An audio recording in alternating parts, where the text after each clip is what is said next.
அன்பு உள்ளங்களே, கொஞ்சம் கோலம் போட பழகுவோமா? கொஞ்சம் கோலம் போடுறதுனா முதல்ல எப்பவுமே ஒரு கிளி போடணும்னு நினச்சா ஒரு புள்ளி, அப்புறமா 2 புள்ளி, அப்புறமா 3 புள்ளி, மறுபடியும் 2 புள்ளி, 1 புள்ளி வைக்கணும்.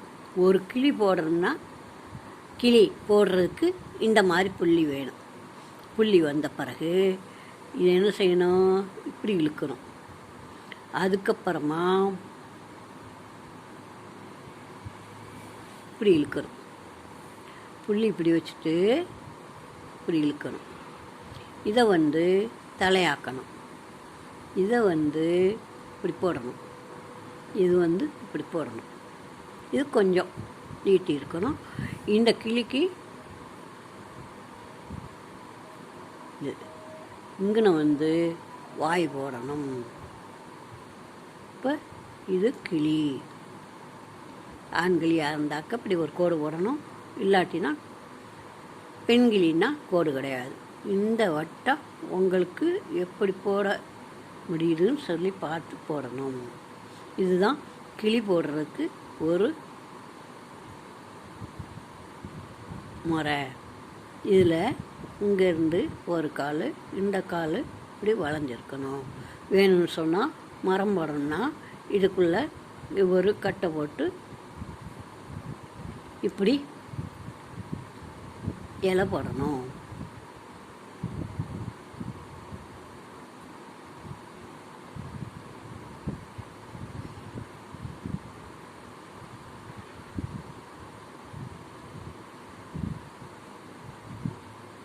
இதுதான் கிளி போடுற மெத்தடு. இது எத்தனை புள்ளி வச்ச முதல்ல நல்ல மறுபடியும் சொல்கிறேன். ஒரு புள்ளி, அப்புறம் அதுக்கும் கொஞ்சம் தள்ளியும் மேலேயும் கீழேயுமா 2 புள்ளி, அப்புறம் கொஞ்சம் தள்ளி 3 புள்ளி, அப்புறம் கொஞ்சம் தள்ளி 2 புள்ளி, அப்புறம் 1 புள்ளி. ஒரு டைமண்ட் ஷேப்புக்கு வரணும். இந்த புள்ளிகள் ஆனது ஒரு டைமண்ட் ஷேப்புக்கு வரணும். நடுவில் 3, அப்புறம் 2, அப்புறம் 1, 3 புள்ளி, 2 புள்ளி, 1 புள்ளியாக வரும். அப்படி வர்றத தலைக்கு முதல் 3 புள்ளிகளை எடுத்துக்கிறணும். முதல் 3 புள்ளிகளை தலைக்கு எடுத்துக்கிறணும். அந்த தலைக்கு எடுத்துக்கிட்ட பிறகு இதை உடம்பு வாலுக்கு எடுத்துக்கிறணும். இதை வாலுக்கு எடுத்துக்கிறணும். இதை இறகுக்கு எடுத்துக்கிறணும். மேலே இறகு பறக்க வரும் இல்லையா, அதுக்காக இதை எடுத்துக்கிறணும். அதுக்கப்புறம் இந்த உடலுக்க இதை இப்படி ஒட்டிடணும். ஒட்டிட்டு இதுக்கு கிளிக்கு வாய் போடணும். வாய் கொஞ்சம் வளைஞ்சு தான் இருக்கணும். கண் ஆண் கிளின்னு சொன்னால் போடணும். பெண் கிளிக்கு 2 கிளி போடுறோம்னு சொன்னால் 2 டைமண்ட் வச்சு போடணும். இது ஒரு கிளி, இது ஒரு கிளி. 2 கிளியாக இப்போ போட்டு காட்டியிருக்கிறேன். கிளி போடுறது இப்படி சுலபமாக இருக்கும். இது நிறைய புள்ளிகள் வச்சும் போடலாம். அது பெரிய கோலமாக வரும். சின்ன குழந்தைகளுக்காக இந்த கிளி போடுறத சொல்லி கொடுத்தேன். அப்புறம் 4 புள்ளி 4 வரிசையில் ஒரு பறவைகள் முந்தையே சொல்லி கொடுத்துருக்கேன். ஆனாலும் இப்போ மறுபடியும் இது எப்படி போடுறதுங்கிறதுக்காக திருப்பி விளக்கமாக சொல்கிறேன். 4 புள்ளி 4 வருஷங்க. இது இந்த வட்டம் பறவையின் தலை. அதுக்கப்புறமா பார்த்தாக்க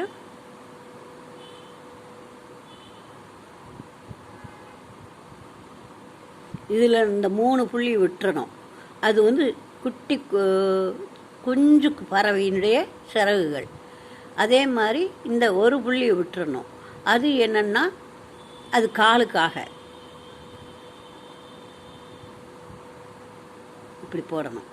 போட்டுட்டு இது இன்னும் சிறகு முளைக்காத ஒரு பறவை. இதில் இதுதான் சிறகுகள். இது காலுக்காக போடுறது. இந்த காலுக்காக இப்படி. இது சிறு குஞ்சு. இதுக்கு வாய் இப்படி போடணும், இதுக்கு வாய் இப்படி போடணும். இது புள்ளிகள் தான் கணக்கு. யானை போடணும்னு சொன்னால் 1 2 3 4 5 கூட வச்சுக்கலாம். 1 2 3 4 5 1 2 3 4 5 1 2 3 4 5. யானை போடணும்னு சொன்னால் இந்த 3 தலைக்கு, இது உடம்புக்கு. சரிதா?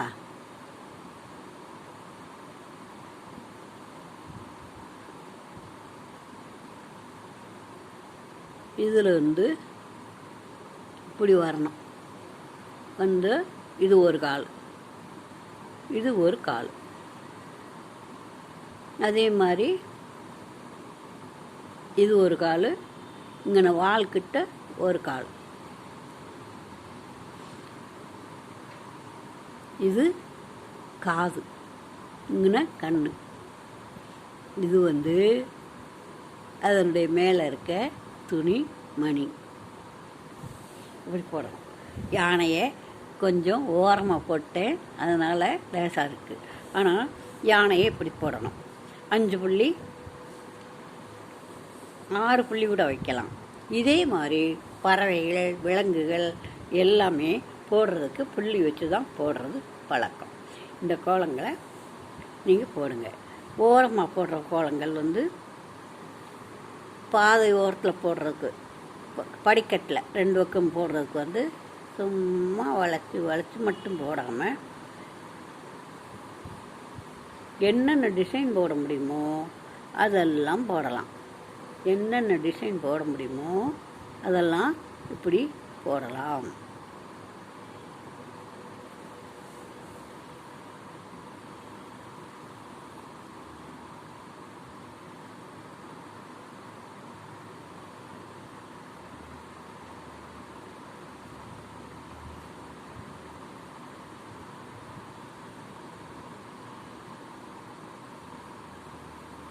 இன்னைக்கு இந்த கோலத்தை எப்படி சொல்லி கொடுக்கணும்னு பெரியவங்க பார்த்து நான் போட்டேன், எப்படி போட்டு காமிச்சேங்கிறத பார்த்துக்கிட்டு அதேபடியாக அந்த பிள்ளைகளுக்கு சொல்லி கொடுங்க. கோலம் சொல்லி கொடுக்குறதெல்லாம் பிள்ளைகள் கோலங்கள் படிக்கும். அதனால் கோலங்கள் சொல்லி கொடுங்க. அருமையாக பிள்ளைகளை வச்சுக்கோங்க. வீட்டு வேலையிலெல்லாம் செய்ய பழக்குங்க. இப்போ இருக்கிற பிள்ளைகளுக்கு வீட்டு வேலை செய்ய தெரியாமல் தான் கல்யாணம் பண்ணி போனாக்க அங்கே போய் சமைக்கணுமே வேலை செய்யணுமே நினச்சே இந்த பிள்ளைய அரண்டு போயிருக்குதுகளோ இல்லை ஒரு இன்ஃபீரியாரிட்டி காம்ப்ளெக்ஸில் இருக்குதுகளான்னு எனக்கு தெரியலை. கல்யாணம்னாலே பயப்படுதுங்க. ஆனால் பயமாக தான் இருக்கும்.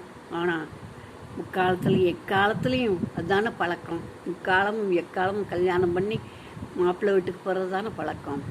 இப்போ தான் தனி கொடுத்தம் வச்சிடுறாங்க. அப்படி வச்சாலும் கூட பிரச்சனைகள் வருது.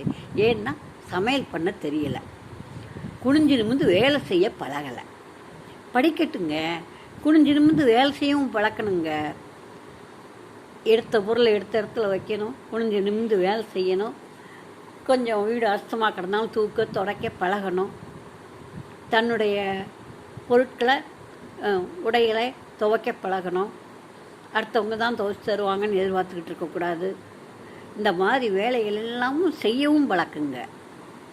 வேலைகளையும் பழக்குங்க, கோலம் பழக்குங்க, படிக்கவும் வைங்க நல்லா.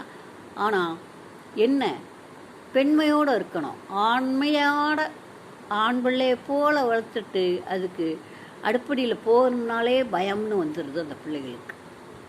அந்த பயத்தை இல்லாமல் அடுப்படி வேலையும் ஒரு படிக்கிறது எப்படி இன்ட்ரெஸ்டாக படிக்கிறோமோ அதே மாதிரி அடுப்படி வேலையும் செய்ய பழக்கணுங்க. இதை பெற்றோர் தான், அம்மா தான் கவனித்து செய்யணும். கூடவே வச்சுக்கணும். படிக்கிற நேரம் போக கூட பிள்ளைகளை வச்சு இந்த வேலைகளையும் செய்ய பழக்குங்க. நம்ம பாரத பண்பாட்டோடு வளர்த்து பெண்களையும் சரி பையன்களையும் சரி நட்புகளோட வெகு நேரம் விடுறத விட தாய் தகப்பனோட அதிக நேரம் இருக்கிறோம் பிள்ளைகள். தாய் தகப்பன் தாத்தா பாட்டி பெரியவங்களை மதிக்க கற்றுக்கிறணும். நீங்கள் மதித்தா தாங்க அப்படி பிள்ளைகள் மதிப்பாங்க. முன்னோர்களுடைய ஆசை வேணும், பெரியவர்களுடைய ஆசை வேணும் பிள்ளைகளுக்கு. இதையெல்லாம் நீங்கள் தான் சொல்லித்தரணும். பெற்றோர் சொல்லித்தரணும்னு சொல்லி அன்போடு கேட்டுக்கிறேன். ஏன்னா எனக்கு என்னுடைய வயசுக்கு நிறைய கல்யாணம் பண்ணி வச்சுருக்கேன். அதில் கடைசியில் பண்ணின கல்யாணங்கள் ஒரு 6-7 கல்யாணங்கள் தோல்வியில் முடிஞ்சிருக்கு. அந்த வருத்தத்தில் தாங்க நான் சொல்கிறேன். பெண் பிள்ளைகளை பண்பாட்டோடு வளங்க, நல்லபடியாக நல்ல புத்தி சொன்னாலும் கேட்குறாப்புல இருக்கணுங்க. பெரியவங்க சொல்கிறாங்களா கேட்டுக்கிறணும், எது நல்லதுன்னு தெரிஞ்சுக்கிறணும். அந்த மாதிரி வளர்த்து எடுங்கள். நன்றி, வணக்கம்.